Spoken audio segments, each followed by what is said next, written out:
students, welcome to my channel Ramender Maths Hub. I am Ramender. Guys, if you like my videos then please subscribe my channel and don't forget to smash the bell icon. Today in this video I am going to solve the fourth question of exercise number 5.1. इस video में हम 5 से लेके 8 parts तक को solve करेंगे. इससे पहले वाली वीडियो में मैं फर्स्ट 4 पार्ट्स को सॉल्व कर चुकी हूँ. आप एक बार उसको ज़रूर रेफर कर लेना, आपको ये भी इजीली समझ में आ जाएंगे questions. Fine. So the fourth question here is which of the following are APs. हमें यहाँ पे जो पार्ट्स गिवन हैं उनके लिए हमें चेक करना है कि यहाँ पे एपीज कौन सी बनती हैं, और अगर बनती है तो उसके लिए हमें common difference D and 3 more terms जो है वो राइट करनी है. फाइन. सो एपी कैसे बनती है, एपी क्या होती है, पहले तो आपको ये पता होना चाहिए. तो वो मैंने इंट्रोडक्शन पार्ट 1 में बताया हुआ है कि AP is a list of numbers in which each term is obtained by adding a fix number two the preceding term. Means अपने पिछली टर्म में अगर एक फिक्स नंबर ऐड होने पर अगली टर्म हमारे पास आ रही है तो that list of numbers is actually an AP. ठीक है. कैसे? मीन्स जैसे यहाँ पे है 2, 4, 6, 8, 10, 12, तो यहाँ पे हर एक टर्म जो है वो अपनी पिछली टर्म में 2 को ऐड करने पर हमारे पास बन रही है. मीन्स एक फिक्स नंबर जो है वो हमारे पास ऐड होने पर ये एपी हमारे पास बन रही है. ठीक है. सो यहाँ पे एपी हम चेक करने के लिए क्या करते हैं, हर एक टर्म जो है उसमें से उसकी पिछली टर्म को जस्ट उससे पिछली टर्म को माइनस करने पर हम कॉमन डिफरेंस फाइंड आउट करते हैं इस तरह से. फाइन. वो अगर वो कॉमन डिफरेंसेस सेम आ जाते हैं तो that means it is an AP. The given list of numbers जो है वो हमारी एपी बन जाएगी, अदरवाइज वो नहीं बनेगी. Fine. So let us start with the fifth part now which is 3 plus root 2, 3 plus 2 root 2, 3 plus 3 root 2 and so on. इसके लिए हम पहले राइट कर लेते हैं first term, second term, third term and this is fourth term. ठीक है. तो डी फाइंड आउट करेंगे. फर्स्ट ऑफ ऑल जब भी हमें एपी चेक करनी है कि ये एपी है या नहीं है तो हम डी फाइंड आउट करेंगे. ठीक है. डी फाइंड करने का जो जनरल फॉर्मूला है वो है an plus 1 minus an. Means जो भी टर्म हम ले रहे हैं उसमें से उसकी पिछली टर्म को माइनस करने पर हमारे पास डी आता है. ठीक है. जैसे n हमारे पास अगर 1 है तो 1 प्लस 1 ये क्या बनेगा 2 minus a1. So second term में से फर्स्ट टर्म को माइनस करने पर हमारे पास डी बनेगा. ठीक है. तो हम चेक कर लेते हैं कि हमारे जो डी है सब केसेस में ये सेम आ रहे हैं कि नहीं आ रहे. ठीक है. अगर सेम आएंगे तो definitely this is an AP. So d हमारे पास first of all a2 minus a1 that is 3 plus root 2 minus 3. This is the second term, this is the first term. इसको माइनस करने पर देखिए 3 माइनस 3 तो cut रहे हैं, है ना. तो ये बच रहा है सिर्फ रूट 2. सो फर्स्ट केस में हमारा कॉमन डिफरेंस क्या बना रूट 2.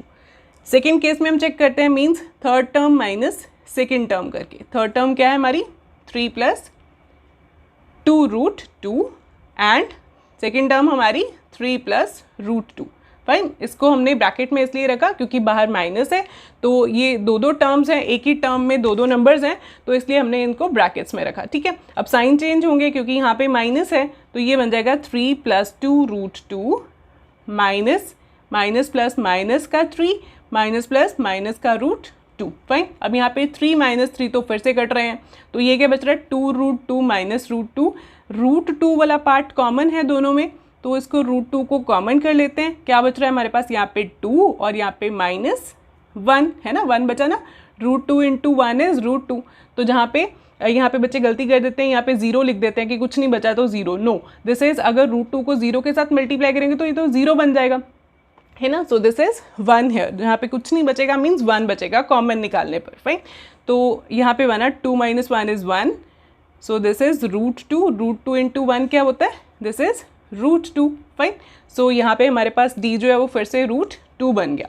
अब हम फिर से चेक करते हैं फोर्थ टर्म में से थर्ड टर्म को सब्ट्रैक्ट करके. This is fourth term is 3 plus 3 root 2 minus third term is 3 plus 2 root 2. तो इसको भी ओपन कर लेते हैं ब्रैकेट को. तो यहाँ पे माइनस है तो ये वाली ब्रैकेट के साइन जो है वो उल्टे हो जाएंगे दोनों ही. तो after opening the brackets this is plus का 3 माइनस का 3 ये कैंसिल हो गए. तो यहाँ पे फिर से देखिए रूट 2 और रूट 2 हैं, इनको हम कॉमन कर लेते हैं. यहाँ पे बचेगा 3 और यहाँ पे बचेगा माइनस का 2. फाइन. ठीक है. ये इस तरह से इसको सॉल्व करेंगे क्योंकि बच्चों को रूट 2 को इरेशनल नंबर को सॉल्व नहीं करना आता तो हम इसको कॉमन करके तो यहाँ पे जो नंबर बचेंगे उनको लिख के हम इजीली सॉल्व कर पाएंगे. Fine. So this is root 2. 3 minus 2 is 1 again. Root 2 into 1 is root 2. So this is again common difference जो है हमारा रूट 2 बन गया. सो तीनों केसेस में हमारे डिफरेंसेस सेम है. देयरफॉर हम लिखेंगे as the common difference D is same, therefore the given list of numbers form an AP. ठीक है, तो ये AP बन रहे हैं क्योंकि D हमारा सेम है. फाइन. अब अगर ये AP बन रहे हैं तो हमें कॉमन डिफरेंस D और 3 और टर्म्स हमें फाइंड आउट करनी है. तो कॉमन डिफरेंस तो हम ऑलरेडी फाइंड आउट कर चुके हैं ना. कॉमन डिफरेंस D जो है वो हम फाइंड आउट कैसे करते हैं, सेकेंड टर्म में से फर्स्ट टर्म को माइनस करके, या फिर थर्ड में से सेकेंड को माइनस करके, या फिर फोर्थ में से सेकेंड को थर्ड को. ठीक है, इस तरह से फाइंड आउट करते हैं. तो ये तो हम ऑलरेडी A2 माइनस A1 जो है हम ऊपर कर ही चुके हैं फाइंड आउट, है ना. A2 माइनस A1 कर चुके हैं, A4 माइनस A3. तो यहाँ से हम डायरेक्टली जो वो आंसर को लिख देते हैं, this is √2. Therefore the D is √2. Common difference is √2. और आगे जो नेक्स्ट 3 टर्म्स लिखनी है, नेक्स्ट 3 टर्म्स, उनके लिए हम क्या करेंगे, फॉर द नेक्स्ट 3 टर्म्स हम फिफ्थ टर्म फाइंड आउट करेंगे क्योंकि फोर्थ तक तो ऑलरेडी हमें टर्म्स जो है वो गिवन थे. फाइन. सो अब हम फोर्थ टर्म में D को ऐड करेंगे तो हमारे पास फिफ्थ टर्म बन जाएगी, है ना. ये जो जितनी भी टर्म्स हमारे पास हैं इनमें हर एक टर्म में D ऐड होकर के नेक्स्ट टर्म आती जा रही है. ठीक है. सो इसमें भी हम D को ऐड करेंगे तो नेक्स्ट टर्म मिलेगी, उसमें D ऐड करेंगे तो नेक्स्ट टर्म मिल जाएगी. So fifth term here is, fifth term हमारे पास कैसे आएगी, फोर्थ टर्म में हम D को ऐड कर देते हैं. Fourth term plus D, that is fourth term is 3 plus 3√2 plus √2. So this is, यहाँ पे देखिए √2 फिर से कॉमन है, ये 3 तो एज इट इज़ रहेगा, है ना. और यहाँ पे √2 कॉमन करके क्या बन रहा है, 3. यहाँ पे बचा 3 और यहाँ पे कुछ नहीं बच रहा है, मीन्स 1 बच रहा है. ठीक है, कॉमन निकालने पर यहाँ पे 1. So this is 3 plus √2 into 3 plus 1 is 4. So this is 3 plus 4√2.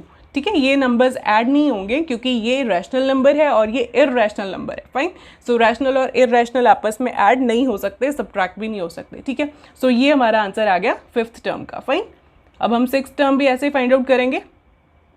Six term के लिए fifth term plus D. So fifth term हमने अभी अभी फाइंड आउट की है, उसमें हम D को ऐड कर देंगे, दैट इज़ √2 को ऐड कर देंगे.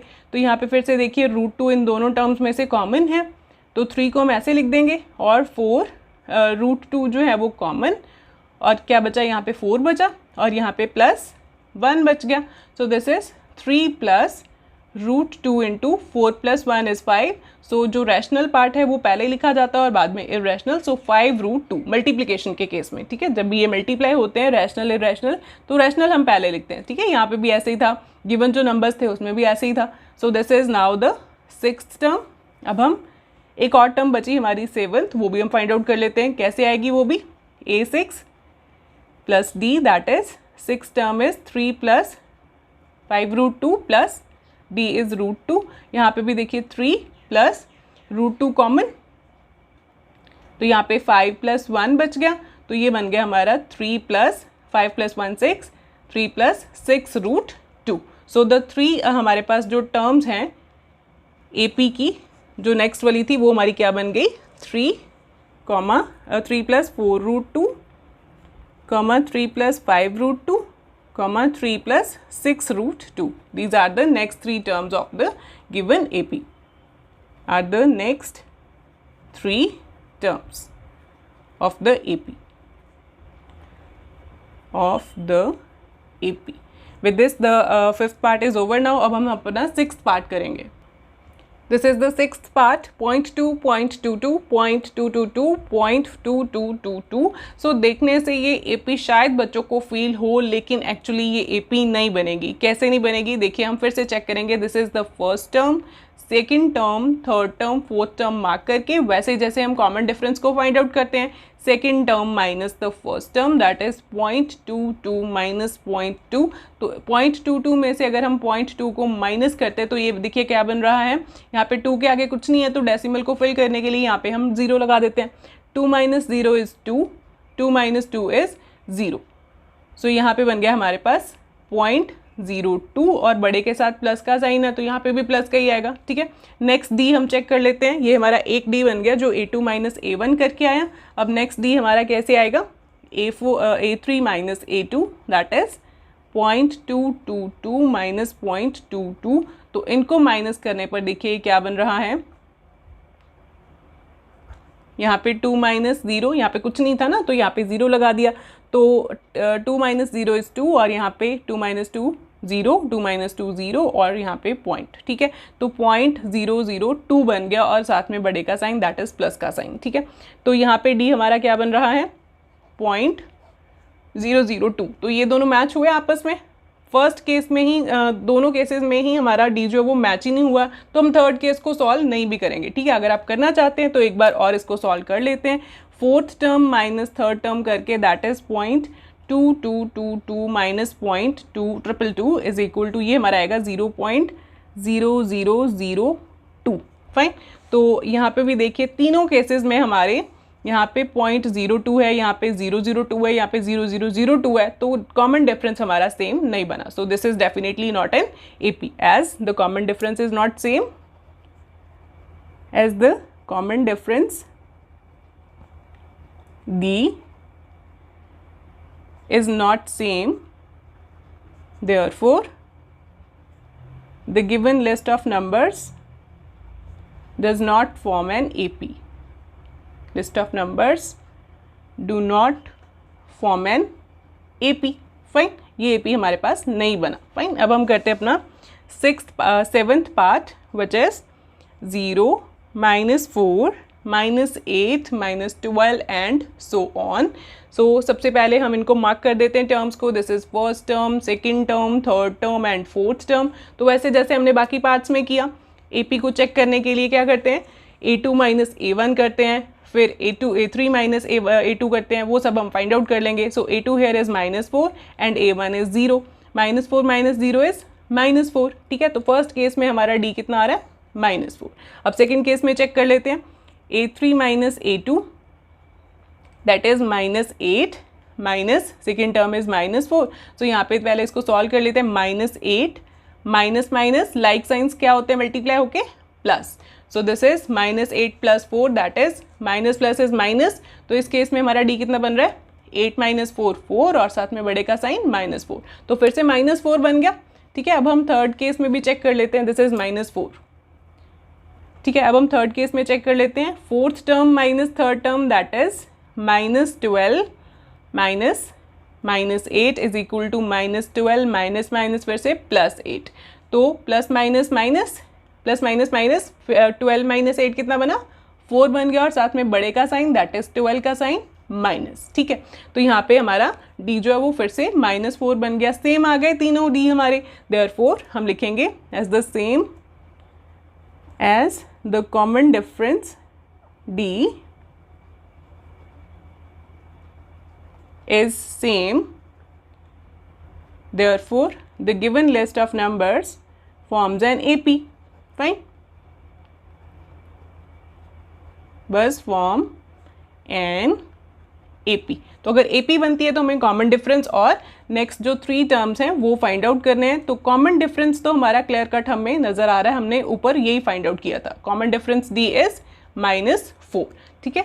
तो यहाँ पे हमने A2 माइनस A1 करके जो ये हमारा कॉमन डिफरेंस ही बना था, तीनों केसेस में सेम बना था, ठीक है, तभी AP बनी थी। और नेक्स्ट 3 टर्म्स जो हैं उनके लिए हम क्या करेंगे, next 3 terms are fifth term find out करेंगे, क्योंकि 4 तक तो ऑलरेडी हमें दी हुई है। तो फिफ्थ टर्म के लिए क्या करेंगे, फोर्थ टर्म में हम D को ऐड कर देंगे। फाइन, ये सारी टर्म्स ऐसे ही बनती है ना, अपने पिछले टर्म में जो भी टर्म बन रही है अपनी पिछली टर्म में D को ऐड करने पर। सो this is A4 is -4 plus D that is D हमारा यहाँ पे कितना है, -4, ठीक है। सॉरी, फोर्थ टर्म है हमारी -12 और D हमारा है -4। सो this is -12 plus -4 minus minus plus होके ये क्या बन गया, 16 और साथ में माइनस बड़े का साइन, ठीक है। तो हमारी फिफ्थ टर्म आ गई हमारे पास। तो सिक्स टर्म के लिए क्या करेंगे, फिफ्थ टर्म में हम D को ऐड कर देंगे। फिफ्थ टर्म इज -16 अभी फाइंड आउट किए हैं, और D हमारा -4, इसको भी -16 plus -4 minus minus is plus, तो यहाँ पे प्लस होके 16 + 4 इज 20 और साथ में बड़े का साइन माइनस। सिक्स टर्म भी आ गई। अब सेवन्थ टर्म फाइंड आउट कर लेते हैं। Seventh term is six term में D को ऐड करके मिलेगी ये। Six term is -20 and D हमारा -4, सो this is -20 plus minus minus and minus minus plus होकर के 20 + 4 24 और साथ में बड़े का साइन माइनस, ठीक है। सो 7th टर्म भी आ गई हमारे पास। सो हमारी 3 जो टर्म्स बनी है वो कौन कौन सी हैं? 3 टर्म्स आर द 3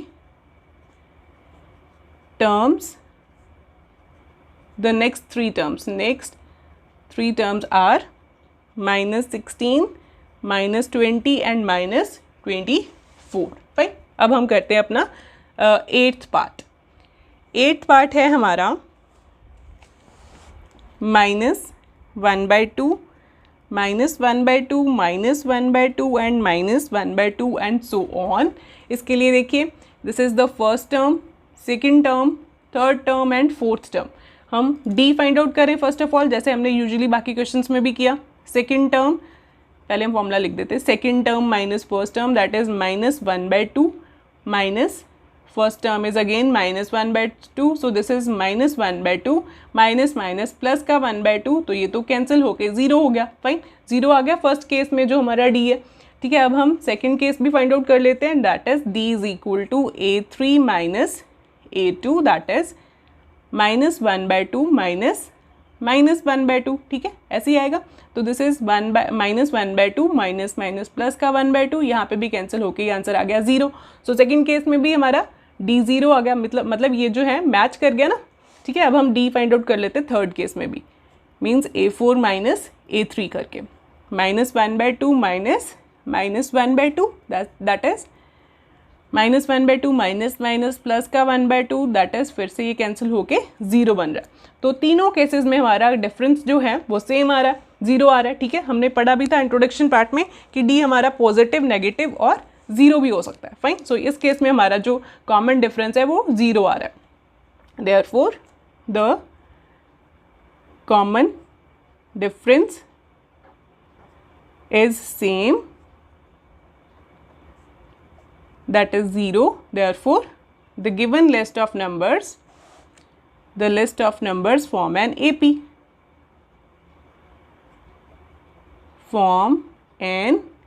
तो अगर AP बनती है तो हमें कॉमन डिफरेंस भी फाइंड आउट करना है ना।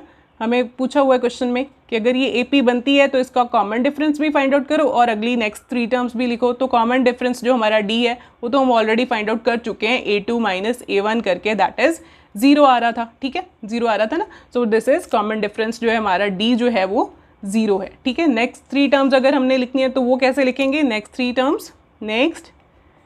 3 टर्म्स आर, फिफ्थ टर्म के लिए फोर्थ टर्म प्लस डी, है ना। फोर्थ टर्म हमें ऑलरेडी गिवन है, इसमें हम 0 ऐड करेंगे, डी को ऐड करेंगे तो हमारे पास फिफ्थ टर्म भी आ जाएगी। सो this is fourth term is -1/2 plus 0 करेंगे, डी को ऐड करेंगे, सो दिस इज -1/2। फिर फिफ्थ टर्म में ऐड करेंगे डी को, फिफ्थ टर्म हमारी -1/2 plus 0, that is -1/2। Seventh term में सेम काम होगा, six term plus D, that is -1/2 plus 0, that is -1/2। सो तीनों जो हमारी टर्म्स हैं ये वाली, ये हमारे पास आ गई हैं, that is -1/2 and -1/2 are the next 3 terms of the given AP. With this the 8th part is over now. अगर आपको कुछ डाउट्स हैं तो प्लीज़ कमेंट में लिख दीजिए और मेरे चैनल को सब्सक्राइब करना मत भूलिए। Thank you so much students.